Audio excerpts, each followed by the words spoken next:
সেদিন আমি মেসেঞ্জারে ঢুকলাম, মেসেজে গিয়ে আমি একটি মেসেজ পেলাম, যেটা একজন মেয়ের মেসেজ ছিল, অনেক লম্বা মেসেজ, এবং এই মেসেজে একটা সুন্দর মেসেজ যেটা আমি তোমাদেরকে শেয়ার করতে চাই, যেটা অনলাইনে যাবে, অনেক মেয়েরা এটা শুনবে, অনেক বোনরা এটা শুনবে, অনেক কিছু শেখার আছে। একজন মেয়ে মেসেজ দিয়েছে যে, হুজুর, আমার বাবা অনেক বড়লোক মানুষ, অনেক রিচেস্ট, তো আমি অনেক বড়লোক পরিবারের একজন মেয়ে। আমার ফার্স্ট বিয়েটা হয় বাবা মায়ের ইচ্ছায়। আব্বা আম্মা একজন ছেলে দেখে আমাকে বিয়ে দেয়। ছেলেটা অনেক ভালো, সেই হিসেবে আমাকে বিয়ে দেওয়া হয়েছে, এবং আমি জানি যে yes, he is a good person, তাকে বিয়ে করতে হবে আমার। আমি বিয়ে করেছি। কিন্তু হুজুর, আমি আপনাকে কি বলবো, সে মেসেজগুলো এভাবে লিখেছে। বিয়ের পর দেখলাম যে তার character is totally has changed, পরিবর্তন হয়ে গিয়েছে। তার কথাবার্তা আগের মতো নেই, তার অ্যাটিটিউড চেঞ্জ। ওয়াইফের সঙ্গে যে বিনয়ের সঙ্গে কথা বলতে হয়, ভালোবেসে কথা বলতে হয়, এটা সে বোঝেই না, জানেই না। আমি অনেক ছোট ছিলাম সে সময়ের কথা, তো আমি কিছু বুঝতাম না যে আসলে স্বামী এরকম কেন করে। একটু বড় হওয়ার পরে বুঝতে পারলাম ছেলেটা আসলে আমাকে বিয়ে করে নাই, আমার বাবার টাকাকে বিয়ে করছে। সে আমার সঙ্গে বিয়ে বসে নাই, টাকার সঙ্গে বিয়ে বসেছে। তো আমার আব্বা এরই মাঝে, মানে এই বিয়ের মাঝেই তাকে এত কিছু দিয়েছে যে তাকে আর ডান বাম তাকাতে হবে না। তো সে আমাকে পরোয়া করে না। অনেক দিন ট্রাই করেছি কনভিন্স করার, তার সঙ্গে মানিয়ে থাকা। মেয়েরা অনেক মানিয়ে থাকে, পরিবার, হাজারো পরিবার টিকে আছে শুধুমাত্র একটা নারীর ইচ্ছার উপরে।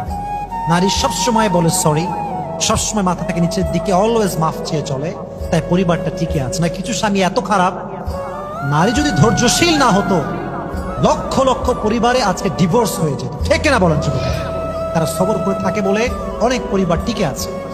তো সে বলল, হুজুর, আফটার লং টাইম আমি বুঝতে পারলাম যে না, actually he is not perfect man for me, I need to take divorce, এটা ছাড়া কোনো অপশন আমার কাছে নেই। তো আমি অনেক বাবাকে বুঝিয়ে অনেক কষ্ট করে আমি ডিভোর্স নিয়েছি। যুবক ভাইয়েরা, কি নিয়েছি? ডিভোর্স নিয়েছি। এখানেই কিন্তু কথা শেষ না। এখানে শেষ হলে আমি বলতাম যে এটা আমি কখনো ওয়াজ মাহফিলে বলবো না, তাকে বোঝাতেও যাবে না, because it's a common story. স্বাভাবিকভাবে এটা হয়ে থাকে, মাঝে মাঝেই হয়। পরে এই মেয়েটা ডিভোর্স হওয়ার পরে একজন মেয়ে একা কয়দিন থাকতে পারে ভাই? বিশেষ করে যে মেয়েদের বিয়ে হয়ে যায়, তাদের আচরণটা পরিবর্তন হয়ে যায়, মাইন্ডসেট পরিবর্তন হয়ে যায়। তারা তখন জীবন সঙ্গী ছাড়া থাকতে পারে না। আমরা যারা সিঙ্গেল, আমরা আগেও সিঙ্গেল, এখনো সিঙ্গেল, থাকলেও কি না থাকলেও কি, আমরা ওইটা বুঝিই না। যাদের কেউ হয়ে যায়, তারপরে ব্রেকআপ হয়, ডিভোর্স হয়ে যায়, তার একা থাকতে অনেক কষ্ট হয়। ঠিক কিনা বলা?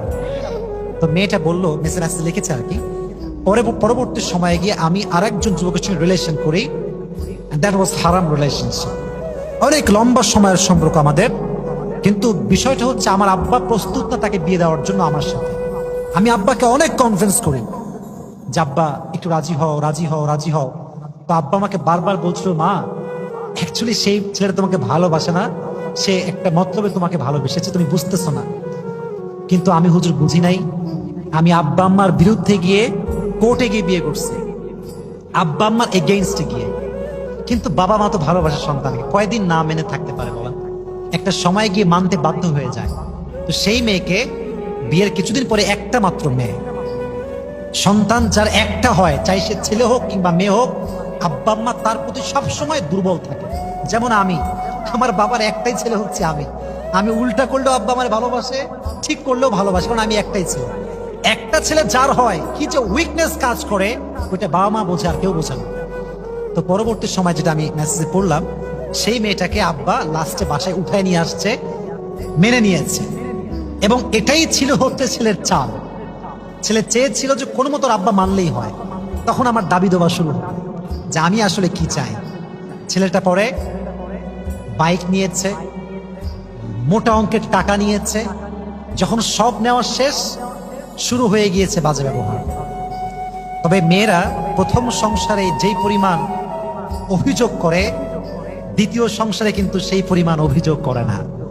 প্রথম সংসার যেমন একটুতেই অধৈর্য হয়ে যায়, দ্বিতীয় সংসারে কিন্তু তার চরিত্র পরিবর্তন হয়ে যায়। হাজার কষ্ট পেলেও চুপ থাকে। ঠিক না বলেন? তো বললো, হুজুর, আমি অনেক ধৈর্য ধরেছি। পরের ঘটনা, সেটা নাকি বলেছে যে আমাকে 50 লাখ টাকা দিলে আমি আপনার মেয়ের সঙ্গে সংসার করবো, না হয় করবো না। এবং আমি অবাক হলাম, বাবা মেয়েকে কতটা ভালোবাসে আপনি চিন্তা করেন। পরে নাকি ওর বাবা অনেক ম্যানেজ করে প্রায় নাকি 30 লাখ টাকা, 40 লাখ টাকা তাকে দিয়েছে, ছেলেকে দিয়েছে আর কি, যে ঠিক আছে, আমার মেয়ে তো আগে বিয়ে হয়েছে একবার, আবার ডিভোর্স হয়, তো খুব খারাপ জিনিস, তো খুব খারাপ বিষয় এটা। আব্বা তো এটা মানতে পারবে না। পরে মেয়েটাকে সে আবার রেখেছে ওখানে। কিন্তু ছেলে তো ছেলেই, ছেলে যখন বেঈমান হয়, এত বেঈমান হয় ছেলেরা, এটা আমি কল্পনাও করতে পারবো না। যারা টাকার লোভী, এদের মতো জঘন্য পুরুষ দুনিয়াতে আর কেউ নাই, ঠিক এরা বলেন? সবচেয়ে জঘন্য পুরুষ হচ্ছে এরা।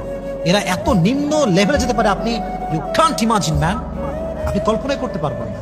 ইস, পরে ফাইনালি সে মেয়েটা লিখেছে অনেক লম্বা মেসেজ, আসলে অনেক ধৈর্য নিয়ে পড়েছি মেসেজটা, এত ধৈর্য নিয়ে কখনো মেসেজ পড়ি না। লাস্টে সে লিখেছে, হুজুর আমার এই সংসারটাও ভেঙে গেছে। তো আমি শুধু এতটুকুই ভাবলাম, আল্লাহ সবাইকে সব দিক থেকে সুখ দেয় না। হ্যাঁ, বাপ কোটিপতি কিন্তু মেয়ের ডিভোর্স হয়ে গিয়েছে 2 বার।